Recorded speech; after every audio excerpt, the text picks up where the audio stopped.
Your bedroom, the room you built to help you sleep, is running 4 separate biological attacks on your body every night. The temperature, the light through those curtains, the position your pillow forces your neck into, the air moving through your mouth instead of your nose. These aren't preferences, they're mechanisms. Thermoregulation, melatonin, airway architecture, respiratory chemistry, 4 systems, 4 precise physiological laws. And your bedroom is violating all of them right now, tonight. Nobody has put all 4 together in one place until now. Right now, before you even get into bed, your bedroom is already too warm. Not uncomfortably warm, just warm enough to destroy your sleep without you ever noticing. Here's what's happening. For sleep to actually initiate, not drowsiness, real sleep, your core body temperature must drop 2 to 3 degrees Fahrenheit. That is not a preference. That is the entry requirement. Your brain cannot cross into non-REM sleep without it. And the way your body achieves that drop is by shunting blood to your hands and feet, where heat radiates out through the skin and disappears into the air. But your bedroom is blocking it. The synthetic duvet, the polyester mattress topper, the memory foam, every one of those materials does the same thing. They trap heat and reflect it back into your skin. The heat your body is desperately trying to shed bounces right back. Your core temperature stalls. Your brain reads that as a signal to stay alert. You lie there, shifting, kicking off covers, pulling them back, and you call it a bad night. It's not a bad night. It's physics. The optimal bedroom temperature for sleep initiation is 60 to 67 degrees Fahrenheit. Most people sleep warmer than that, and the bedding makes it worse because even in a cool room, synthetic materials create a separate microclimate against your skin, running several degrees hotter than the air around you. The danger doesn't peak when you first get in. It peaks in the second half of the night, when your body is attempting its deepest slow-wave recovery sleep. That's when the heat-trapped microclimate triggers sweat, and that sweat response pulls you from deep sleep into light sleep. Silently, without ever waking you fully. This can happen 3, 4, 5 times a night. You wake up exhausted. You have no idea why. You didn't sleep badly. You overheated in the dark, and your deep sleep was gutted every single time. Your bedroom has a second attack running in parallel, and it started the moment you turned on the lights this evening. One number, 67 degrees Fahrenheit. That's the ceiling, the upper boundary of the thermal window your body needs to initiate sleep. Above it, your core temperature can't complete its drop. Your brain stays at the edge of alertness, and your slow wave sleep fragments before it ever fully develops. Below 60, your body diverts energy toward staying warm. The window is narrow, 60 to 67 degrees. That is not a sleep tip. That is a thermoregulatory law. Set the thermostat. That part is simple, but the room temperature is only half the problem, because what's happening directly against your skin is running its own separate microclimate. A cool room cannot fix a heat-trapping bed. This is where material changes everything. Synthetic bedding, polyester, memory foam, microfiber, operates on one thermal principle, passive insulation. It traps heat and holds it, but what your body is trying to do during sleep is the opposite. It's trying to move heat out. Sweat needs to evaporate, moisture needs to leave the skin, so the cooling process can actually work. Synthetic materials don't allow that. They create a sealed, humid layer against your body that gets progressively warmer through the night, and that warming is what's pulling you out of deep sleep at 2 a.m. without you ever knowing it happened. Natural wool operates on an entirely different mechanism. Wool is hygroscopic. It absorbs moisture up to 30% of its own weight without ever feeling damp. It doesn't sit on top of the problem. It actively wicks moisture away from the skin, lets it evaporate into the surrounding air, and participates in the very cooling process your body is already trying to run. It's not insulation, it's thermal partnership. And here's where the standard measurement system fails you completely. TOG ratings, the number printed on every duvet label, are measured in static dry laboratory conditions. They measure warmth. They don't measure what happens when a human body generates heat and moisture dynamically across 8 hours. A synthetic duvet traps humidity, stalls your temperature drop, and triggers the sweat cascade that destroys slow-wave sleep. A wool duvet manages moisture and temperature simultaneously. The rating was measuring the wrong variable the entire time. One more thing, if you share a bed. 2 different metabolisms cannot share one thermal environment without one person losing slow-wave sleep to it every night. The fix isn't compromise. It's a split construction, a separate thermal weights on each side, each person's microclimate managed independently. Cool the room to 67 degrees or below. Replace synthetic with a material that participates in moisture regulation rather than trapping it. Temperature was only the first attack. The second one started the moment you turned on the lights this evening. Blue light glasses, $40, $50, sometimes $100. Amber lenses you wear an hour before bed to block short-wave light from your screens. The sleep industry built an entire product category around them. They're solving the wrong problem. Here's the real mechanism. Your eyes contain a specific class of photoreceptor tuned with extraordinary precision to short wavelength blue light, around 450 to 480 nanometers, the exact spectrum emitted by LED screens, smartphones, and most modern bulbs. When these receptors fire, they send a direct signal to your brain's master clock, which reads it as daylight and shuts down melatonin production. Melatonin suppression delays sleep onset, compresses REM cycles, and breaks your circadian anchor. That part is real. The blue light threat is real, but blue light glasses filter 20 to 30% of that spectrum under real-world conditions. They don't eliminate it, they attenuate it, and here's what they don't touch at all, the lux level, the total intensity of light reaching your eye. Because it's not only the wavelength suppressing melatonin, it's the brightness. A warm-toned lamp at full intensity will suppress melatonin through sheer photonic load. Zero blue light, doesn't matter. You filtered the colour. You left the intensity completely untouched. The glasses were solving a fraction of the problem and calling it done. What actually manages the melatonin cascade is not filtering. It's dimming. Specifically, reducing total light intensity in your environment to below 10 lux in the 60 minutes before sleep. 10 lux is roughly 1 candle from 1 metre away. Below that threshold, your brain reads the environment as dusk. The hormonal cascade initiates. Your core temperature begins its drop, reinforcing everything the thermal section just described, and your brain starts its biological crossing towards sleep. The intervention is not a product worn on your face.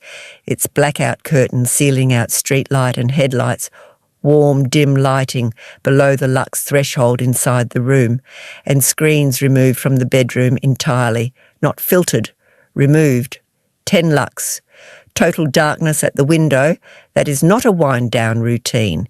It's a circadian anchor, a consistent signal your brain uses to synchronize every downstream hormonal event that restorative sleep requires. Blue light glasses mask the wavelength. Darkness intercepts the signal.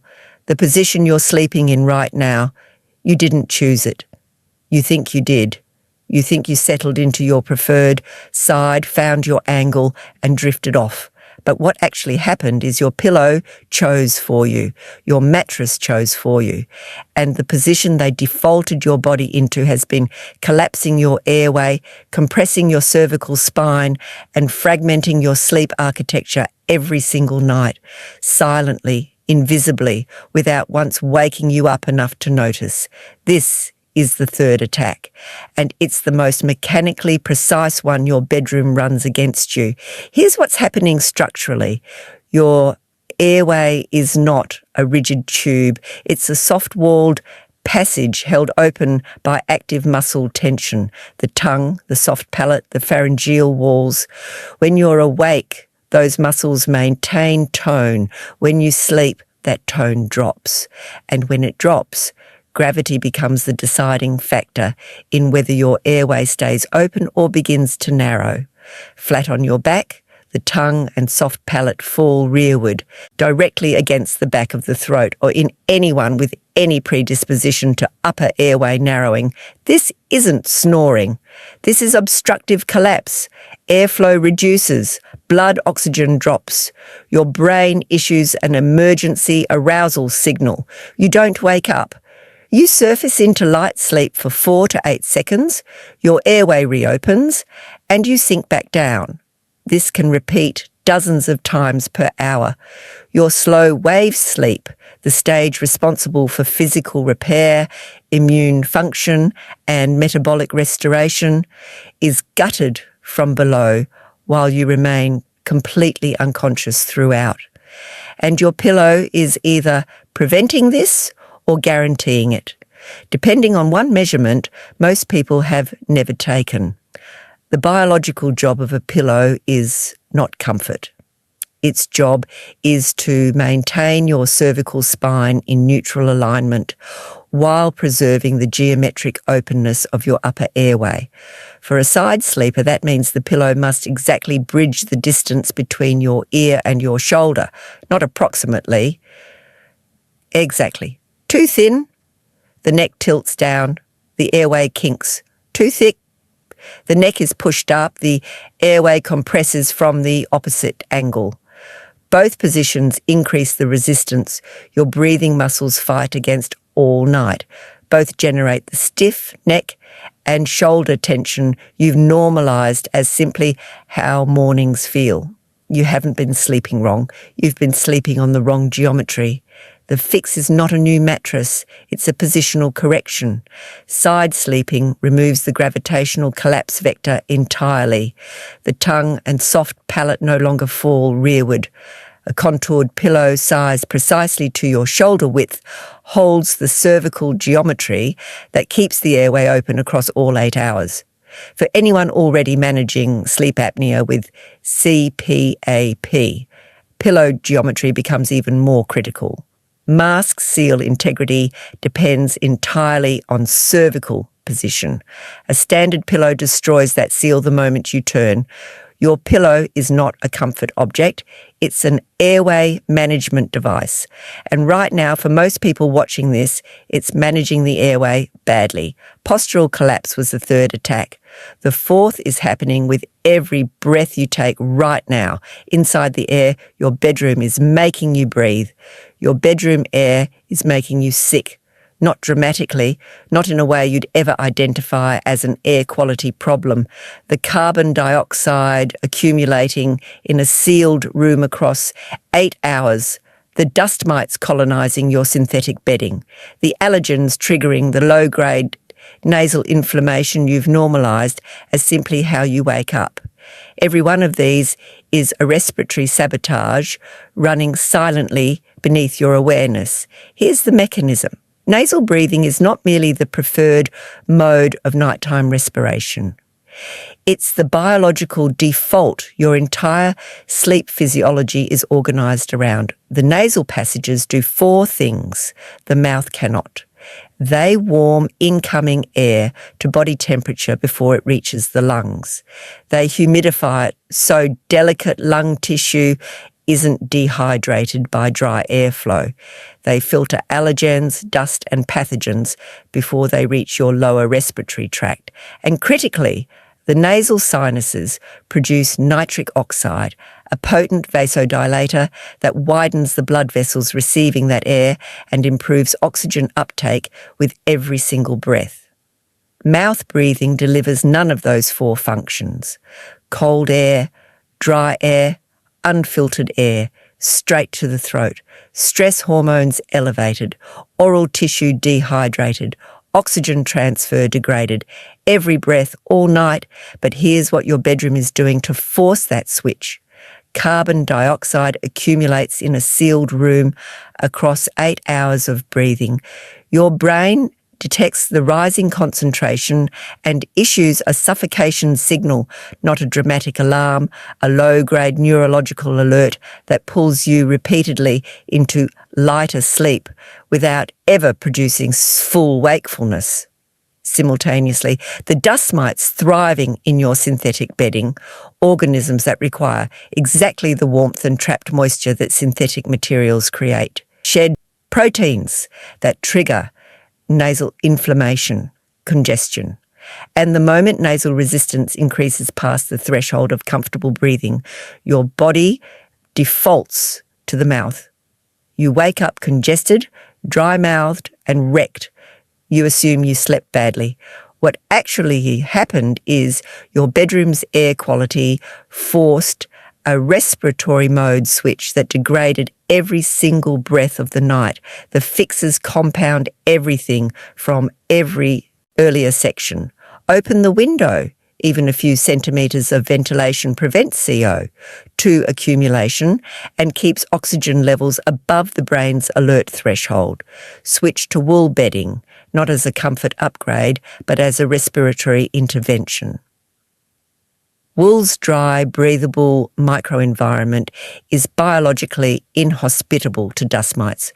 Remove the allergen source, stop the nasal inflammation, stop the mouth breathing, restore the nitric oxide your body was always supposed to have. And for those where nasal congestion has become chronic, where mouth breathing feels structural rather than environmental, the single lowest cost mechanical intervention available is mouth taping. A small strip of gentle tape across the lips during sleep forces nasal airflow, restores nitric oxide production, reduces the sympathetic stress activation that mouth breathing generates every night.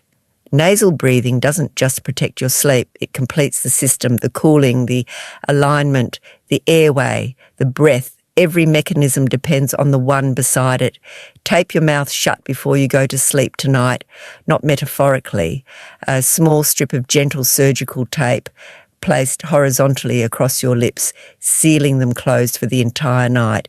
This is the single highest leverage, lowest cost intervention in the entire sleep optimization space, and it sounds completely insane. So here's the mechanism exactly, because the mechanism is the only thing that makes it make sense.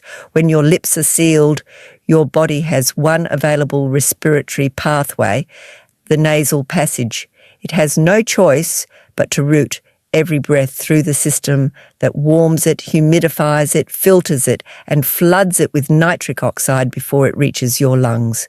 The mouth breathing default, the one your bedroom's CO2 accumulation and dust mite allergens and nasal inflammation have been triggering every night, is mechanically blocked.